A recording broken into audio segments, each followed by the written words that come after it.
Hello. Hello. Welcome, Maya. I'm not used to holding a mic, I have to admit.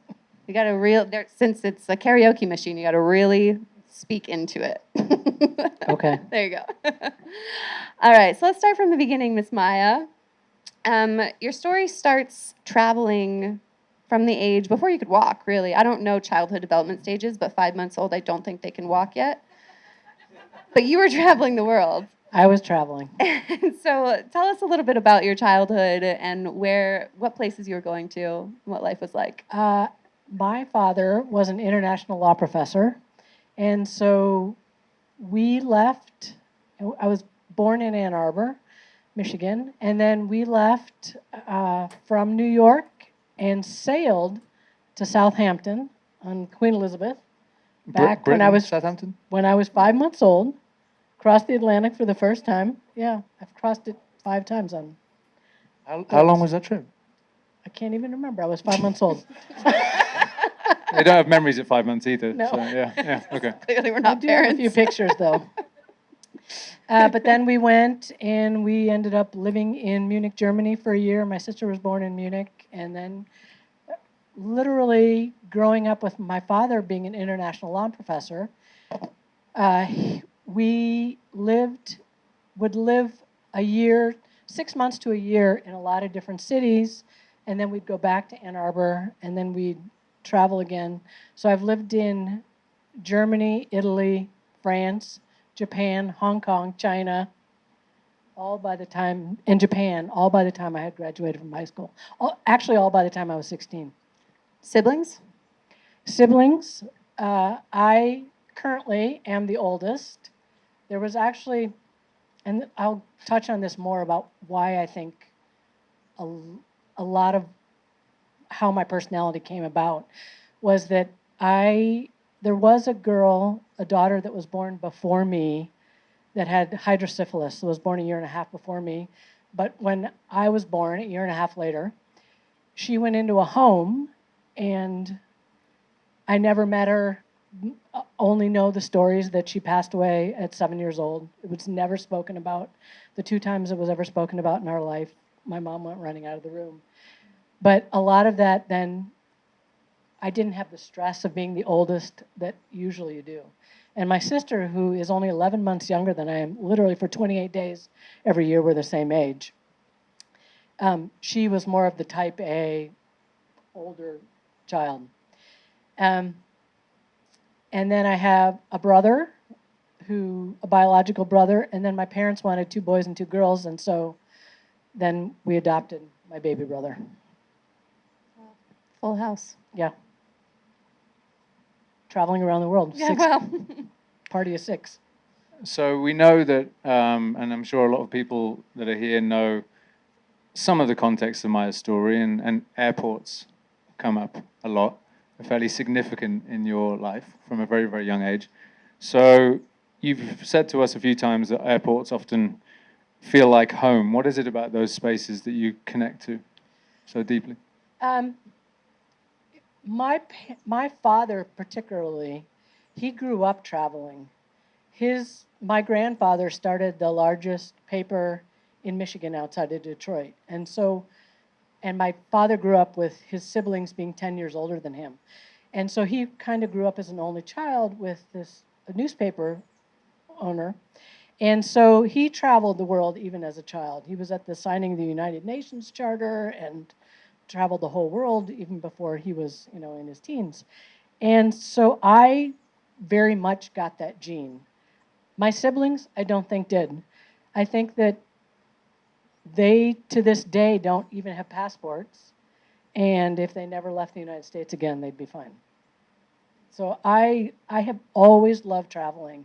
And airports to me were always an adventure. We were going somewhere. We were trying some new country. I was going to a new ocean to swim in. And so it was always an adventure to me. And I always felt safe in them because I've been in them all my life. So is it safe to say that adventurous spirit brought you to the Coast Guard? And tell us a little bit about your career there. So my father, there's this famous picture in our family that my father took of me at 1 day old, and on the back of it, I think I sent you this, it says, I'm yawning in this picture. I'm literally 1 day old. And my father wrote on the back of it, Maya's 1 day old and bored with life already.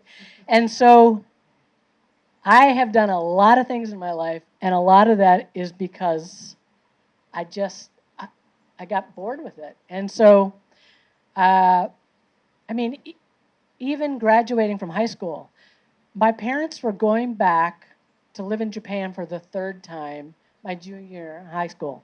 And I didn't want to because I was playing sports. And so they said, okay, you can stay with this young couple that's living in our house. And then they came back, and I'm like, I don't really want to live with my parents. My senior year, so I went to Fine Arts Boarding School, Interlochen Arts Academy, as a photography major. I'd already gotten all of my academics, and so I could just focus on photography for a year. And then I always wanted to be a marine biologist.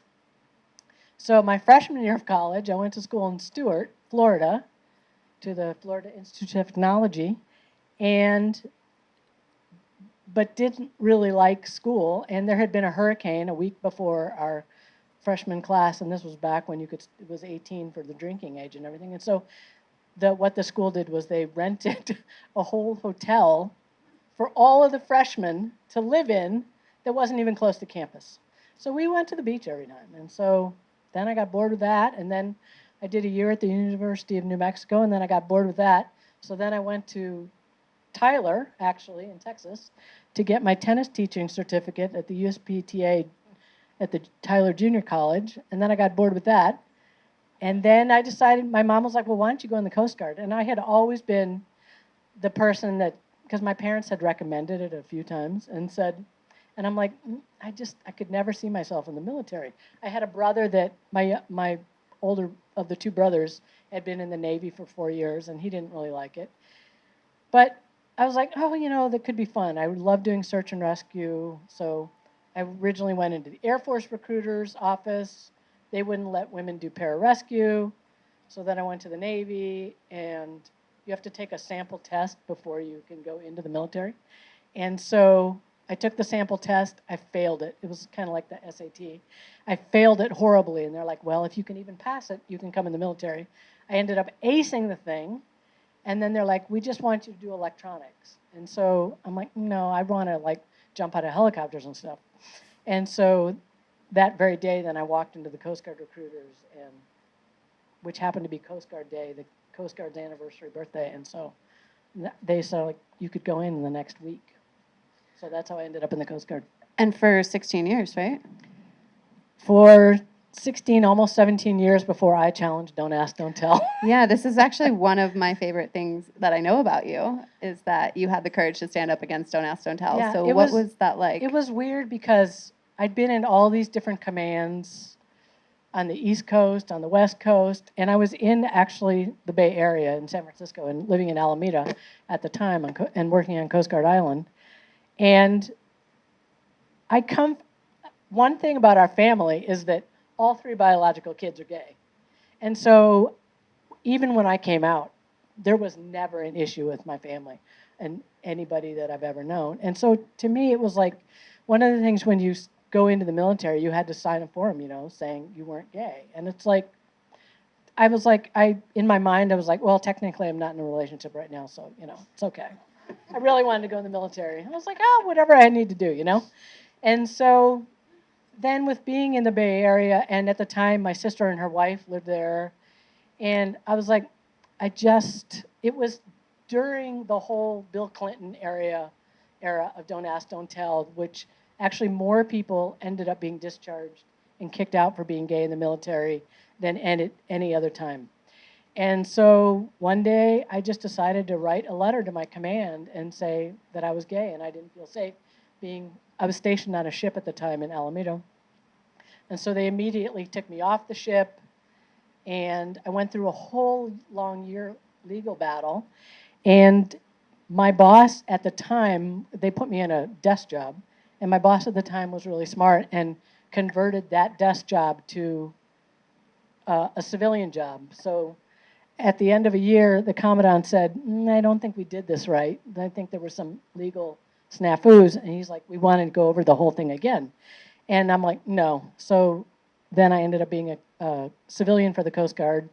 So one day I wasn't covered by sexual orientation. The next day I am covered by sexual orientation. And then after a year of that, I got bored. Sensing a theme. But I also ended up, a year after that, actually within 6 months of that, I got the largest civilian award that you can get for the quality of your work. And so I don't regret going through it. It was probably one of the hardest things I've ever done, having to go through all that. But I opened so many people's eyes to see how ridiculous it was to say what I do in my personal time away from, work had somehow related to the quality of the work that I could do. So you obviously, in making that decision, you forego your pension, a lot of obviously job security. What was it like to choose that level of integrity over security in that moment, and what did you learn about yourself at that point? I really look at it, and I was even thinking this at the time, that it was just a chink out of the wall, that needed to come down about people not being able to be gay and being in the military. And I don't have any regrets. I would do it all over again. But I just felt so strongly, especially with living in the Bay Area, that being in San Francisco, it's just not, it had no correlation to the quality of the work that I was doing.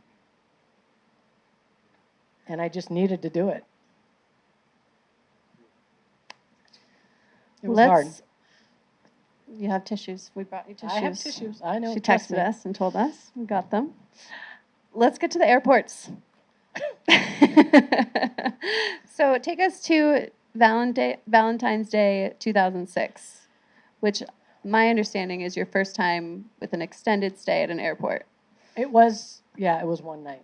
But One it was night. the first time. Tell us about that night. So after I got out of the Coast Guard,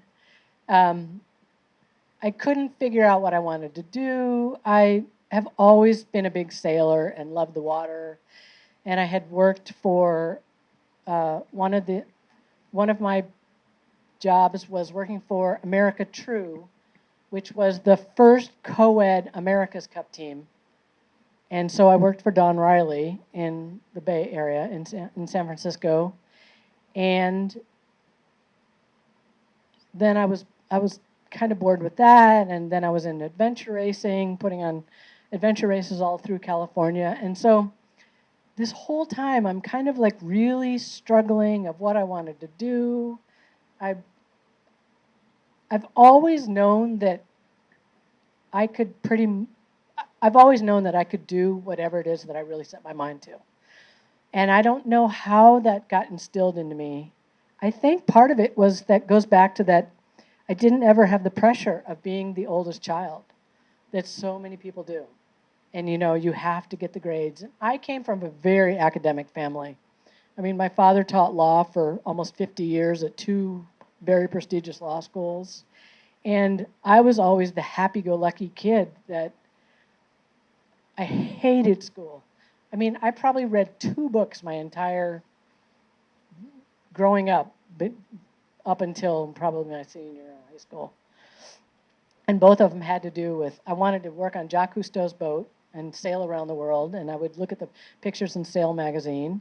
And then I read the book, The Kon-Tiki, about Thor Heyerdahl that built the balsa raft trying to figure out, how the Polynesians got to Polynesia. And so I just always had this sense that something really good was next and around the corner. And so I was really struggling with everything in San Francisco at the time. All of my friends were very well-to-do lawyers, and here I am struggling, and I'm house sitting for them, and not really, there was nothing permanent in my life. I've really pretty much my entire life been a global nomad, even between us traveling as kids, with living all over the world, and then even in the Coast Guard, I was traveling every 3 years and moving, and even in the 3 years, I'd be, moving houses, moving apartments.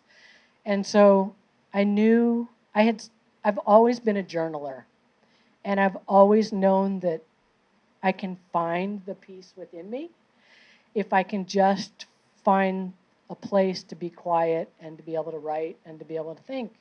And so this Valentine's Day, all these friends of mine were getting together, and like one of them owned a wine shop in downtown San Francisco. They were all very, very well paid, very high lawyers. And so I needed some place to go.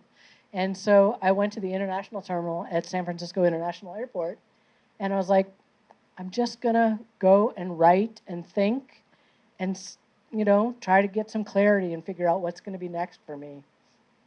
And so that was literally the first night that I ever stayed in an airport, that I wasn't getting on a plane. So you spent that night writing, journaling, reflecting Yeah. deeply. As I'm sure we all know, there's not much going on in airports, especially overnight. So you had a lot of time to think, and what came out of that? And how many times are you at an airport when you see someone taking a nap on a bench, or, because they either their flight's delayed or they missed a flight, and so it's like no big thing. But that night, what came out of that writing, that reflection? What came through for you? Not knowing what was going to be next, but knowing that however many iterations my life would go through and however many different careers. I mean, I feel like they say cats have 9 lives, and I've like, just even between my careers now, I'll be 64 in 2 weeks, and I've probably had 10 different careers of doing things and about to have another one. So just that grounding myself and really anchoring in that I don't have to know all the answers, and that it's okay. And just as long as I'm grounded and focused, that it's going to be okay. So my understanding of your story is, since that point, you traveled for sailing with the Pro Cup team, or you were around the world. There's 2 sailboat races that go around the world. One for professional sailors called the Volvo Ocean. Well, now it's called the Ocean Race. It used to be called the Volvo Ocean Race. And Dawn Riley, who had been my boss at America True in San Francisco, was on the first all women's team 10 years earlier for the Volvo race. And so I got involved with that because I was living in Miami, taking care of a sailboat, living on it.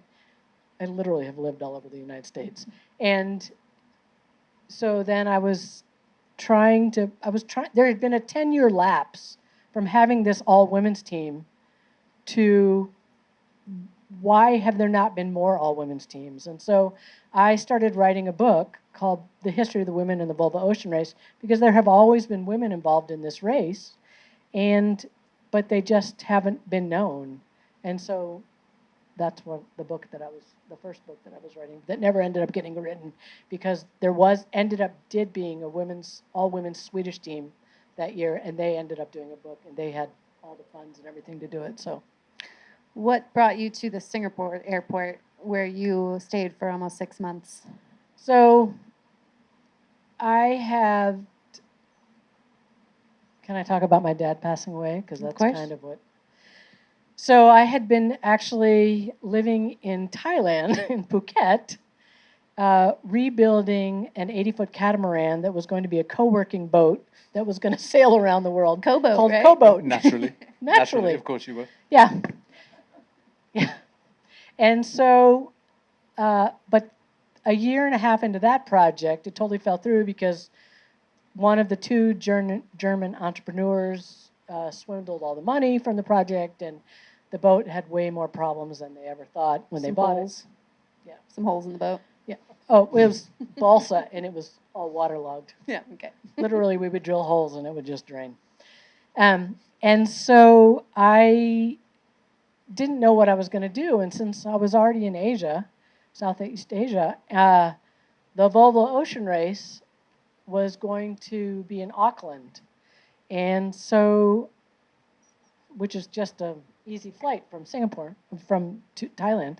And so they asked me to come and help with the stopover, because the way this race works is that there's 10 different legs, and so they kind of create this big Olympic village in each of the 10 stopovers, and so the village is open for 2 to 3 weeks, and they have all these events, and I helped with ones previous, so they asked me to come. Well, 5 days into being there, I got a text that my father had passed away. Not a call from my family, but a text from a family friend. And so I was supposed to have been in New Zealand for 6 months, and then I was going to go back to Thailand or Singapore or Malaysia. I was going to figure out what was going to be next. And so I flew back to Ann Arbor for my dad's memorial. And at that point, I really had no idea what I was going to do. My father, my family is not close, and I like to say that we're dysfunctional.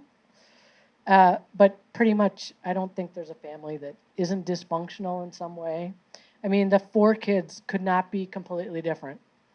My sister is an Episcopal priest, but for some reason, 12 years ago, decided that she wasn't going to talk to me anymore. No idea why.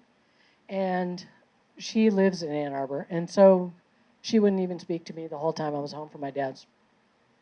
So I had to get out of Ann Arbor. They wanted me to stay and take care of my mom, and give up whatever career it was that I was going to do next. And I decided no. And so, because my mom didn't want that, my mom wanted me to go live my life. But my sister thought, oh, you're the oldest, you're just supposed to be the caretaker now. Even though this was in 2018 but my father passed away in March of 2018. And so I went down this spiral because my dad was really the glue that held this very dysfunctional family together. He would be the one that would always call, because my mom doesn't do any technology. She doesn't do email, she doesn't do cell phones. She writes more cards than anybody in the world that I know, and will write a million cards or short little letters and send articles, but she doesn't even like to talk on the phone. She's like, what do you want? And so I went down this spiral, and so I just said, take me to the Detroit Metro Airport, and they thought I was flying out to go work on another project. But I ended up staying there in that airport for, I think, almost 3 weeks, and then made it to Albuquerque, stayed with my brother for a couple weeks, and then made it to LAX, to LA, where I was at the airport for probably like 3 or 4 weeks. And then finally, I was able to get to afford a flight to New Zealand, because I'm like, I already have this flight booked from Auckland to Singapore on August 2nd. So, and I love New Zealand, so why not go and spend as much time as I can then, because I can't lose this flight of going to Singapore. And so I went back to Auckland because I have friends there, did a bunch of work. Because this whole time I'm like doing online consulting and, making enough to scrape by, but not making enough to, figure out where it is I want to live. And also I'm like, I don't know where I want to live. I don't really know what's next. But just having that foundation, and from journaling every single day of, I don't know what's next, but I know that I'm going to be okay. And having that as my core, I think, and working on that muscle every single day has given me the resilience to know no matter what, I will always be okay. I have this moment, the year that I first stayed in the San Francisco airport, I have to jump back for a second because this is a pivotal moment. I actually ended up having to stay in the San Francisco airport when I finally decided to make the break from those friends that was just not a healthy, it wasn't good for me. And so I needed space. I needed to figure out what to do. And so I went and stayed at the International Terminal, SFO. And it was so funny because during that time, I then got hired to work for Tony Robbins at an event. And But one day when I was at SFO, I literally had, I think, a penny or two to my name. And I was raised in a family that we always had fresh flowers in our house. And I was just always, I just wanted flowers that day. And so I got out, I always carry a sketch pad. I'm not an artist by any means, but I always carry a sketch pad with me and pens and pencils. And so I got out my sketch pad and I drew all these flowers. And so I'm like, now I have flowers. And so I have on my tattoo that says, be love, be the change. I actually have one of those flowers. And so having that strong of a foundation of knowing that no matter what I'm going through, I can have not even a penny to my name and I'll be okay. And so jumping forward, so then I was going back to Auckland. So I was in Auckland and I stayed, and then I used this ticket on August 2nd of 2018 to fly to Singapore. I had no idea what I was going to do. I knew some people in Singapore, but I was never the person who's like, oh, I'm here in town. Can I have a place to stay? Because, I got my one bag. That's it. I'll stay at the airport. And so I ended up staying, and I had no idea that it would end up being as long as it was. Not the slightest. I would go to a hostel once a week, take the train into town, and go stay at the hostel and take a shower and do laundry and kind of regroup. But if anybody's ever been to the Singapore airport, it's the biggest international airport in the world. And so it's like 5 international airports in one. And so, you can easily go take the bus or the metro between each of them. And yeah. So that was the kind of catalyst for doing that was your father's passing. My father's passing, and at the time I was also, after my father passed, I had, going back to the sailing, the other around the world race that amateurs can do is called the Clipper race. That's out of Gosport in Portsmouth in the UK. Yeah. I have no idea what that is. Yeah. Sorry. That's okay. Sir Robert Knox Johnson was the one he was the first man to ever sail around the world nonstop from the UK. Mm-hmm. Anyhow, so I had decided shortly after my dad's passing, because I can remember vividly the day that Sir Robert Knox Johnson actually became the first person to sail nonstop around the world. And it was my father that told me when we were living in France on the Mediterranean. And so I just decided that I was going to do that. I was like, it's great. I don't have any permanent place to live. I'm going to do this. You have to raise $60,000 to do it, but they'll do all the training. You can become a circumnavigator and you can sail around the world. And so I thought, well, great. I'm working on my fundraising. I'm not going to spend any money. I'm going to do this as cheaply as possible. So I'm working on fundraising, working on a website, working on side consulting projects. And so it just kept going and going. And it became almost 6 months. Can you tell us a little bit about your dad and the impact that he had on your life? He was a very, if you first met him, you would just think he's the most lovable guy in the world. And also one of the smartest. Spoke 13 languages fluently, reading and writing, because he could teach all over the world. He was teaching himself Farsi at 89 when he passed away.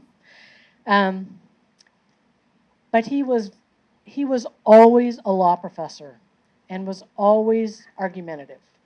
And there was this really interesting moment when he was diagnosed with stage 4 prostate cancer, and I just happened to be in Ann Arbor when he came back from Hong Kong when he was diagnosed. And so I went with him to his first doctor's appointment with my mom. And I will never forget, to this day, he's in this medical gown. My mom and I are in the office, And this nurse walks in, and he says to the nurse, I have to apologize in advance because I will argue every point. And I'm like, and my mom and I looked at each other because it's like, he would literally argue every point with me in my life. Didn't matter what it was. I remember when ATMs came out, and I said I had a word, fish. He's like, you can't have a word, fish. It has to be numbers. And it's like, just he would argue everything with me. But he was very kind. He was the life of the party, would always know the latest restaurants, would always, include people. His students loved him. We always had them over.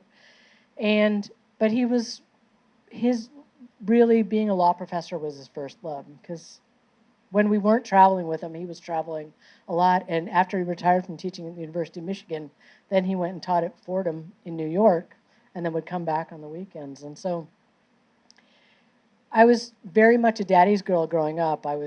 He was a big carpenter, and so I was always the one helping him with all that. But I wouldn't say that I was close to him. And then for many years we weren't close, but then after he was diagnosed, we became much closer again, and I went and spent a lot of time with my parents, just me with them, like an only child, and it was amazing, and went on trips with them. And so losing him, he really was the glue of the family, and it was really challenging. So, having lived in many places and now you're traveling around, you're grieving, feeling like maybe the one tether you had is now no longer. You find yourself in Singapore, you stay. Walk us through a typical day. Logistically, how does this work? If anybody knows Singapore, it's a military state. And so through the terminals, 3 guys in military attire with machine guns will make rounds every couple of hours. They don't really do anything. They just kind of make their rounds. And so you really have to make an effort not to stick out. I mean, I had my suitcase with me, so I could change clothes all the time. There were 5 different terminals. I would get up, I would write. I'm a huge journaler, and I have been journaling. I first started journaling with the Artist Way back in like 2005, 2004. And so as long as I could write every morning somewhere, sitting and writing, having quiet time, and having a coffee,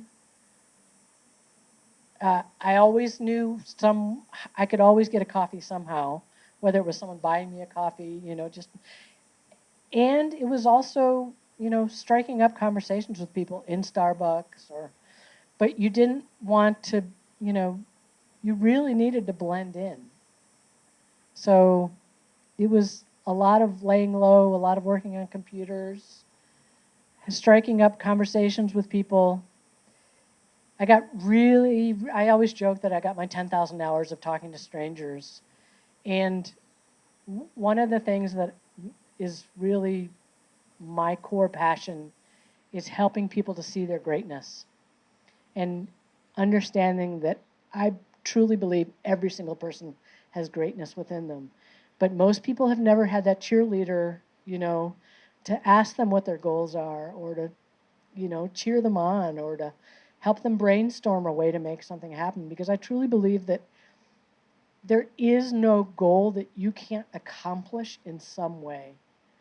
It might not look exactly the way you want it, but it can be pretty darn close. And I know so many people that, just let society dictate that you can't do something. And somehow I just have never had a lot of people telling me no, that I can't do something. Whether it's, changing high schools my senior year, which people always think is crazy to do, because everybody thinks about graduating with your friends. And I'm like, no, I want to go do something different. And so I had so many conversations with people, in Starbucks or as they were sitting waiting for their flights. Because remember now, I'm outside of security this whole time. That was my question. Did you have a ticket? No, So you're okay. I had no ticket. Okay. I had no ticket. I had no idea at any point up until I arrived August 2nd, and I think I left January 3rd or 4th. So I was there just short of 6 months. And no, I was never on the other side until that day. I literally ended up with a ticket that day to fly. Where did I fly to? I flew to Johannesburg, Dubai, and then Johannesburg from Singapore. And then I went to Cape Town, and then I went to London because I was going to, at this point, I'm so deep into doing this Clipper around the world race for the amateur sailors. From there, I went to Portsmouth and Gosport to start my training because the race was supposed to start in September. And so I was there doing all the training and doing the offshore training. And yeah. So that's 6 months in Singapore airport. You're obviously going through what I would imagine was a significant period of grief after losing your father. And you're surrounded by ultimately a bunch of... It was funny. I was actually looking through my journal today. I was going through and reading a lot of journal entries. Even though I was going through grief, I was so focused on getting ready for this sailing race and knowing that it was going to work out and knowing that this is exactly what my father would have wanted me to do. And one of the things that I do in my journal, I have written the same 2 sentences 99% of all these years, every single morning, is "Good morning, beautiful world. Thank you for this brand new day." Every single day. And even going through all of my journal, even in Singapore, when I had not a penny to my name again, and trying to figure out, how am I going to raise $60,000 to do this? I never, ever was sad. I was never really disappointed. I was never frustrated because I was just taking that reframe of knowing that there's a silver lining. I truly believe even in the worst of situations. It doesn't mean that you don't feel pain. It doesn't mean that times are hard. But there will be a silver lining. There is something beautiful that will unfold no matter what you're going through. It doesn't mean don't feel the pain. I mean, I was feeling the pain of, here I am in Singapore, which my father loved the Far East, so he was like, oh, you would have loved that too. But never, sure, there would be, I have this rule that if I feel really bad about something or if I'm hard or beating up on myself about something, sure, I will let myself do it for maybe 30 minutes max, an hour max. But I'm not in a productive state and can't figure out solutions if my energy is going towards, oh, poor, pitiful me, Here I am in Singapore and I can't figure out what to do. And if anything, all of my time in airports, I mean, I have, just to list all the other airports that I've stayed in, I was in Amsterdam airport for like 3 weeks. I've been in Miami 2 or 3 times for a week or 2 at a time. I've been in Boston. I've been in Dallas. I've been in Detroit. I've been in Phoenix. And so I know that it was always just a chapter.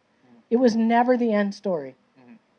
So one of the things that comes to mind for me is during that time, particularly in Singapore, you're around a lot of strangers ultimately. We're all here because we prioritize connection. So tell us about some of the people you met and some of the friends that you made.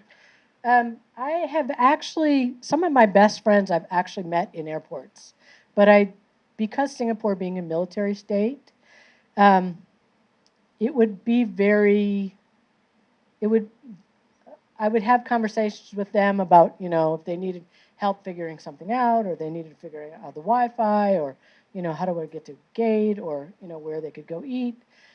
But I got really good at within 5 minutes, I could get someone to talk about what their goals were, and what their dreams were. And people they start opening up because nobody's ever asked them those questions. And there is one guy, there was a guy from New Zealand that would come, and in one of the newer terminals, Terminal 5, he would come and I would see him a lot sitting at the Starbucks working. And so I ended up striking up a conversation with him. And he had a company in New Zealand, and he had a company in Singapore. And so this airport is so unique. There were high school kids that would go to the Starbucks in one of the terminals who lived in Singapore and just go spend all night there working and doing their studying. So that's how big the airport is. I mean, and there's a grocery store in there. There's a whole, in Singapore, they have hawker stalls, which is all the local food vendors. And so you could go eat cheap. And I mean, there were so many things to do. And so anyhow, I started up this conversation with Dion, and it was really interesting because at one point, I had been involved with the Tony Robbins World for 10 years. And Tony had wanted me to be his PA at one point, and I tried that for 2 weeks, and I was like, no, this is not the PA job that I want. Ended up with a different PA job. That's a whole other story that we'll talk about at the end. But anyhow, he was actually, Dion, the guy that I had met at the Starbucks, I'm still friends with him today, and he was actually at that event, the Tony Robbins event, and so we had become friends, and then he knew then that, because I also didn't want to tell people, you don't want to tell people that you're, living at the airport. So I got really good at focusing on them and, learning how to ask questions that would encourage them to talk about what their dreams and goals were and, adventures. So if you're having probably what I imagine in 6 months is dozens, if not hundreds, of conversations like this. Yeah, that's why I always say that I got my 10,000 hours. Yeah, there you go. I can walk up to anybody, anywhere, and start talking to them. So what did you learn from all of those hours of conversations? That everybody has a story. Every single person. Actually, anybody here could be up on this stage sharing their story. We all have the stories that have made us who we are, and every single person has greatness within them. And that most people have never had anybody tell them that. They've never had that cheerleader. Someone, how many times as a kid would you tell your dreams to somebody, and they would say, you can't do that. And then if you, as an adult, oh, that's too hard, or now social media saying, you can't do that, and it's so not true. And really, my mission is to empower 1 million people to see their greatness within them, to ignite their own greatness. So, what were some of the hardest moments that you went through in that time, being in the airport for so long? I had, thanks to modern technology, I had friends that I could FaceTime and do Zoom calls with all the time. And I always, no matter where I was at an airport staying, I always had people that knew. I would have 1 or 2 friends that would know where I was, and so they would check in on me and I would talk to them regularly. But it's a funny thing when you always have to have your suitcase with you, so then I miss not being able to just go for a walk.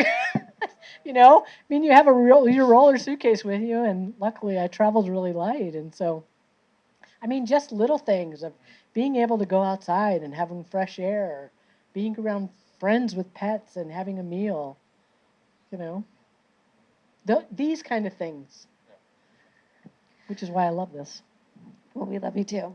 But something that I deeply, deeply admire about you is what you already touched on, is your belief that the universe has your back, that everything will work out. And that's something that I try to cultivate in my own life, and I find it challenging. And, I always think like, oh, that's easy for some people to say. Maybe they have a trust fund, maybe they have like a super long career, whatever. But you have explained to us that you have had a series of adventures. Want to hear how I'm in the middle of that right this very moment? Sure. I have worked for Dave Asprey as his personal assistant for the last almost 3 years. And I realized about a month ago that I'm really burnt out. He's an amazing man. It's been an amazing job. I've met amazing people. I wouldn't be here now had I not met Freddie through biohacking. And, because I was like, oh, Freddie's going to be the speaker. I don't really know what this thing is about, but I'm going to come. But I decided that there were also some changes in the company, and I'm just like, my gut really says it's time for me to leave. So 2 weeks ago, I gave my notice. September 5th is my last day. I have not the foggiest idea what I'm going to be doing next. Congratulations. Not the foggiest.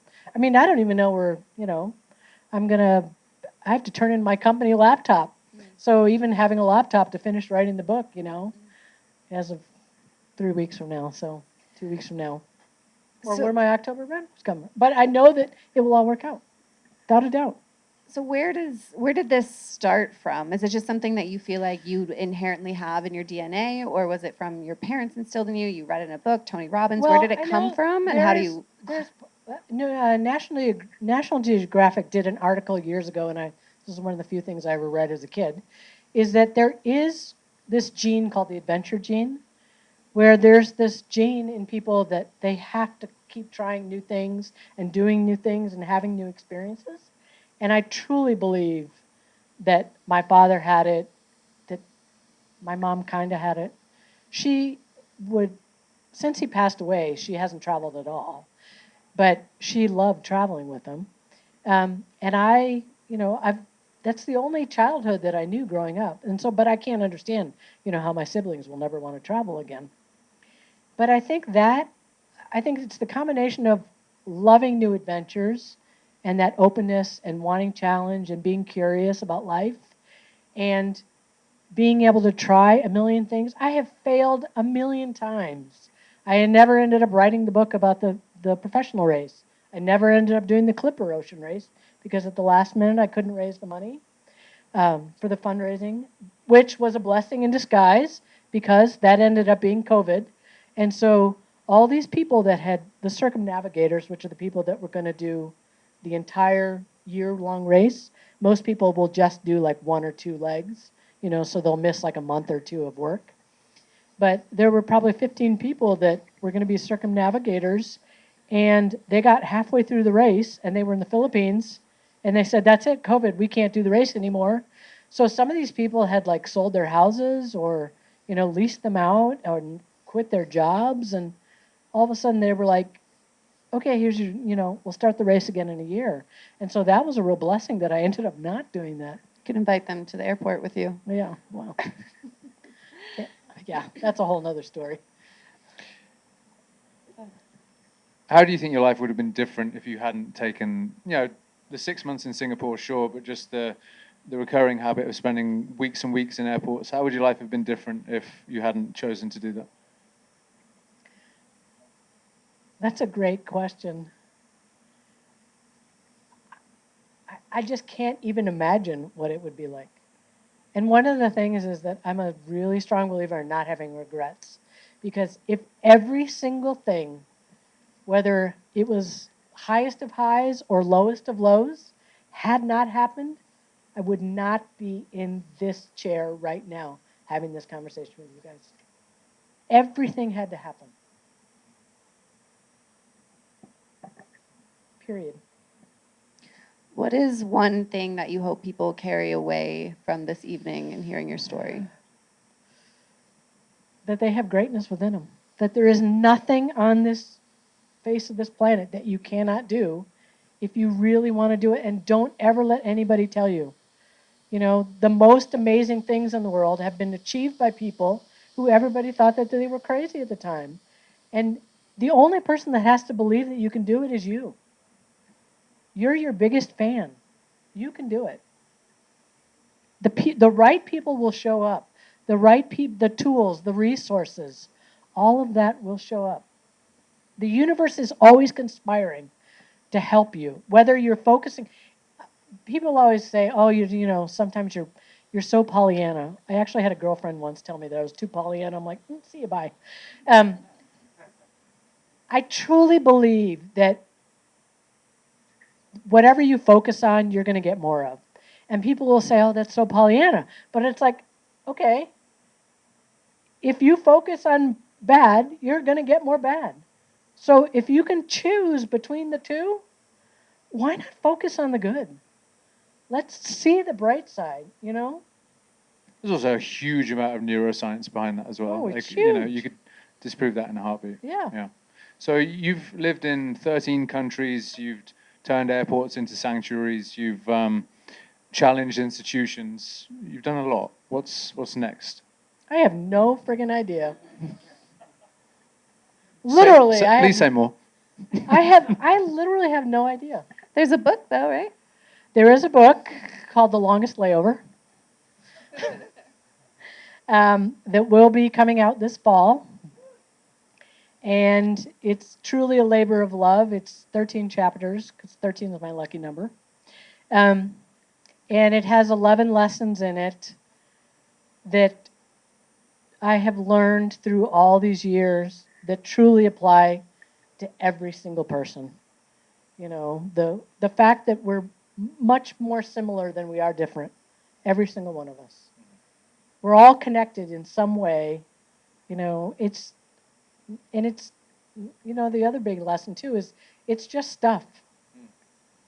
There's a freedom that comes from not having all that, stuff that you have to, I've got to pack up this whole apartment. And I was really lucky years ago, and the reason part of what this all started with me I considered myself a digital nomad, a global nomad for years, is that I was living in the Bay Area at the time. This was when I had just gotten out of the Coast Guard, and all of my stuff had gone into a public storage. And I went to Tahoe for a month in between when I was moving from one apartment to the next, and 4 units were completely emptied, one of which was mine. So literally overnight, I lost everything that I owned: the antiques, the furniture. This is when I was putting on adventure races. I lost all the kayaks that I had, and life vests, and paddles, and bike stuff. And there's this freeing that comes from you're not tied down to anything, and then you can really start to think what it is that you really want to do. If I had no constraints. So, Maja, you already told us that you have one goal of reaching 1 million people to help them see their greatness. What other goals do you have?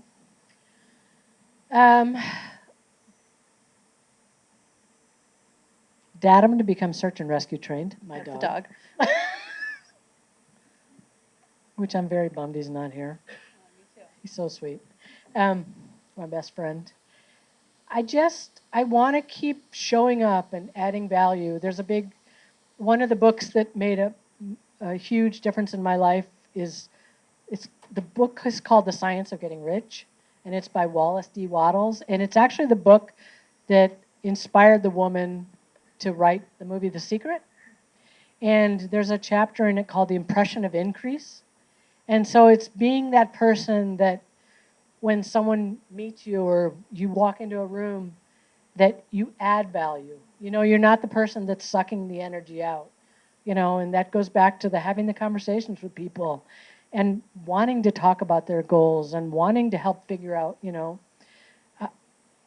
one of the things that made me a really good PA is that you have to be very resourceful. And so a lot of times I would have so many conversations, especially in Singapore, with people that would say, oh, I could never do that. I'm like, okay, so what if we chunked it down into smaller things, What if if you want to learn a language or whatever it is that they wanted to do, I would help them figure out little tiny steps, because just not starting isn't working. Just start, That's what Alex said 2 open spaces ago. Exactly. Exactly. Beautiful. And now look what he's doing. And now look at it. Thank you so much, Maja. Oh, thank you guys. This has Thank you, been Maja. beautiful. Before we break for dinner, I want to see if anyone has any questions for Maja. Also, John, would you be able to plug in the lights over there potentially? Into the extension cable. Yeah. Go for it, Alex. And then let's get some questions. Fantastic story. There's one key thing that I don't think you give yourself enough credit for, and I need to figure this out. You never once were like, man, I was feeling like shit. There was a sense that you were having pain and you were struggling, but you were like, yeah, so I had the option just to choose the good one, and I just did. I'm amazed by your ability to look at that so well and do that. So when you have gone through those times and you look at it now with such beauty or a sense of like, yeah, that's just what I did. Was there a moment where you couldn't do that, or like as a kid, or as like once you became conscious, you're like, yeah, you know what, I'm choosing joy. I got No, this. I was always the happy-go-lucky kid in our family, and that's not normal for a. Well, I mean, technically I wasn't the firstborn, but technically I'm the firstborn, and so I never had any of that pressure, and I think a reason also why I didn't have any pressure was because I came from such an academic family. Like I can remember my dad he would teach half of the freshman class of every law school, of every class, and because he would taught contracts and arbitration. And so he would bring his finals home to me, and I adored him so much that, he'd be like asking me the questions of, well, why do you think that this person, has more legal rights? And I mean, I'd be like 12, 10 or 12, and he'd be asking me these questions, and we'd talking them through. And I never had any pressure. I thought at one point that I wanted to become a lawyer, but I'm like, no, there's too much academics. That's not for me. I'd rather be out playing. One of the summers we lived in France on the Mediterranean, and our apartment building was literally on the beach. So my mom could look down on me at the beach every single day, and they just let me go and play because they totally trusted me. And it was literally just always that happy-go-lucky, and it's been a real blessing, and I think it's actually one of my superpowers. But the thing is, if you, as soon as you truly realize in your core that there is nothing that you can't get through, the worst of the worst. I don't know how many times I've literally had not a penny to my name, and not known where my next meal was coming from, but I have gotten through every single one of those. Now people call it intermittent fasting. Yeah, the original biohack. I told that to Dave once, he laughed. Go here and then here. Hi. Hi. Thank you for sharing your story. Oh. It's just amazing. After staying in an airport for such a long time, every time, what is the shift that occurs in your mind or in your body that just tells you just it's time to go? Question number one. And question number two is, how does that feel to go from the ticket side of the airport to the past security side of the airport after being there for 6 months? Truthfully, I have a picture, I think, of almost every single time that I've gotten on a plane leaving an airport, and I'm just like a little kid in a candy store because I'm going on another adventure. I love planes. I mean, I also have my private pilot's license. That's how much I love planes. It's always an adventure. To me, life is a big adventure. How do you know when it's time for the next adventure? I do have, over the years with all my journaling, I've gotten really good at trusting my gut and knowing. And I've just had this, like even with this next chapter that's about to start, I've just known that it's time. Intuition. Yeah, intuition. Thank Which you, we all Julie. have too. Excuse me. Hello, Melissa. Your story was beautiful. I'm gonna Oh, lie, thank you. I've kind of teared up a little bit back here. I think the question I have is, it seemed like you spent a bulk of your time discovering and seeing other people. What did you discover and see about yourself? That one of my superpowers is helping people figure out, being able to connect with people on a one-on-one quickly and easily, and really going deep with them and figuring out. I mean, I've been a personal assistant so many times and had so many odd jobs that I've been able to build this, repertoire of skills, and there's nothing that we can't figure out if between having a conversation with someone or, asking someone a question, or this was long before ChatGPT, when we would have to have conversations about these You things. would actually ask a person? Yeah, Really? yeah, a real person over a coffee. Thank you, Melissa. Beautiful question. Who's that coming? Still can't believe I didn't cry. Adina. It's kind of related to the previous question, but I was wondering with spending all this time trying to not stand out at the airports and then understanding others and making them being seen, have you ever felt that you had a hard time to be seen? Like allowing maybe even that space that others can truly see who you are? Yes. I mean, I will be the first to admit that most of my life I have always been, I'm a Virgo, so I'm very much a people pleaser and wanting everything, to go smooth and wanting to not be having any tension. And I think within the last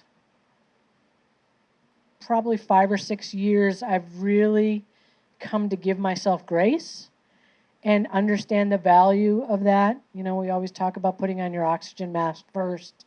And I talked about that for years, even when I was part of the Tony Robbins community and working within that community. It's one thing to say it, it's a whole nother thing to do it. And to really, I would say grace, really giving myself grace. And but it also goes back to the fact that knowing that this is not the end. This is just a good chapter of my life. This is a good story.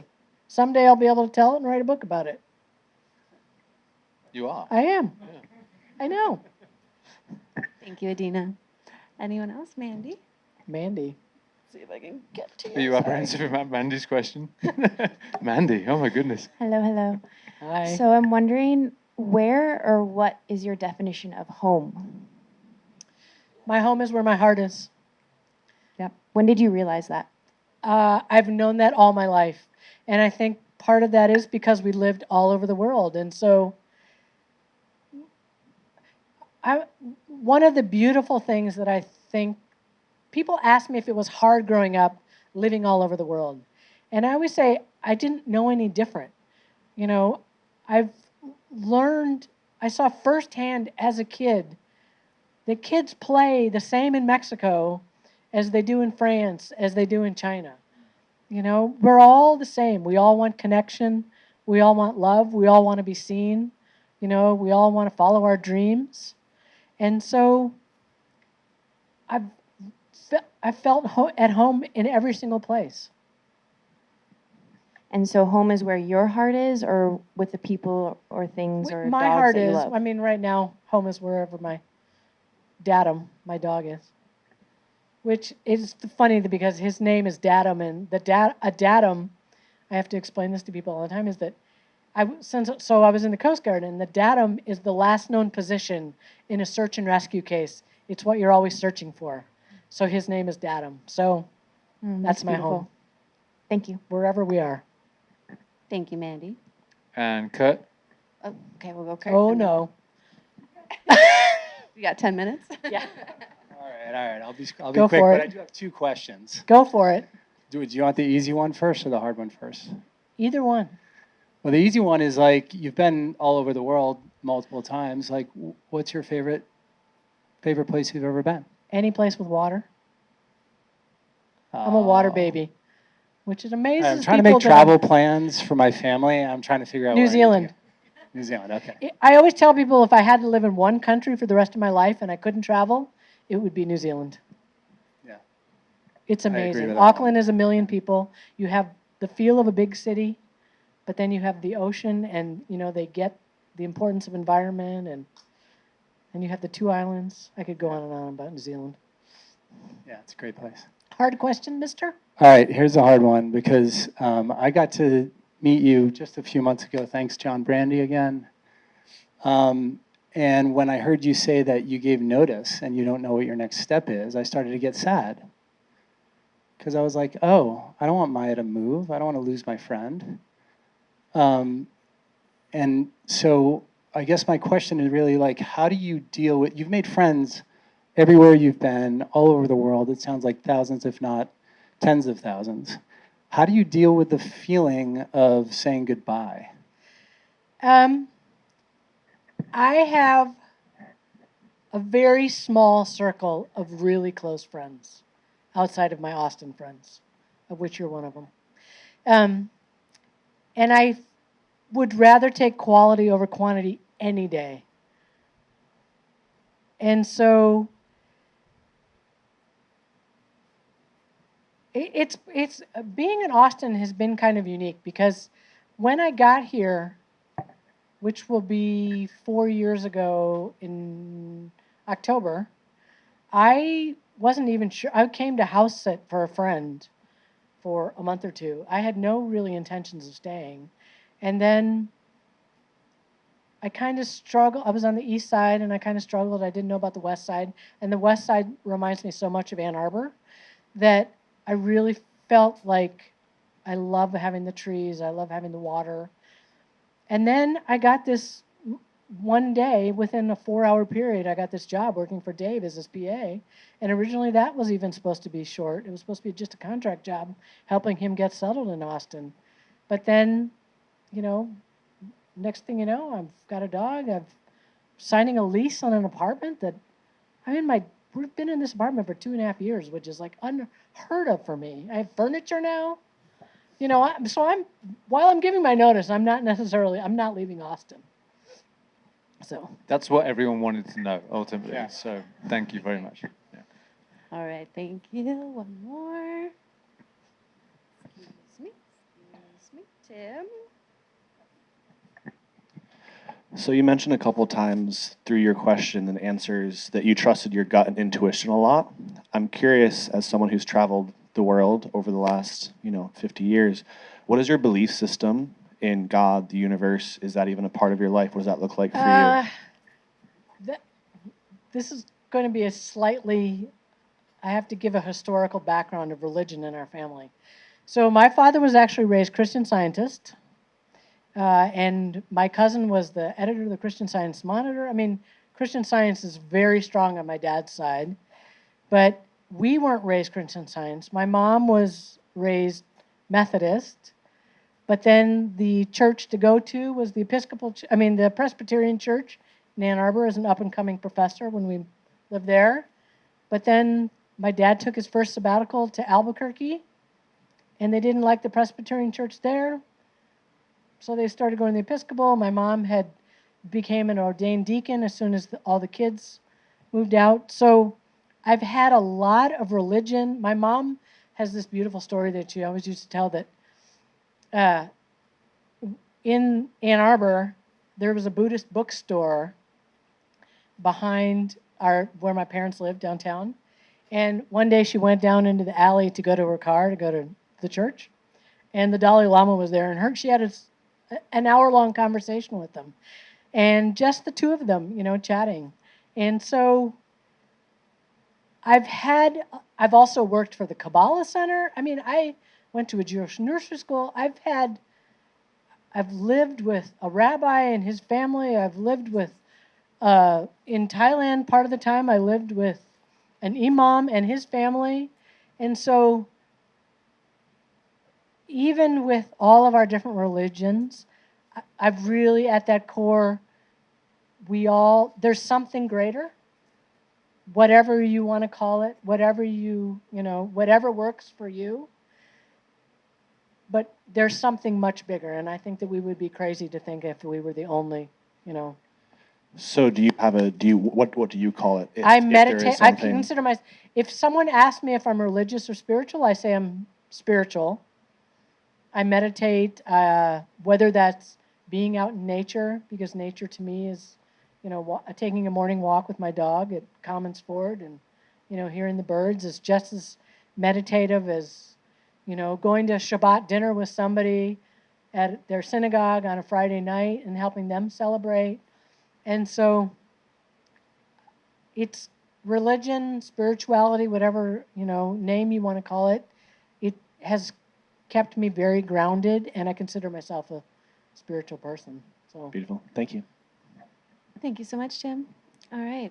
Unless Amazing. there's any burning questions, I think we'll wrap it because I smell fajitas. Yes. Wonderful. Thank you so much, Mike. Can we just give Maya a round of applause, please? Thank you so much.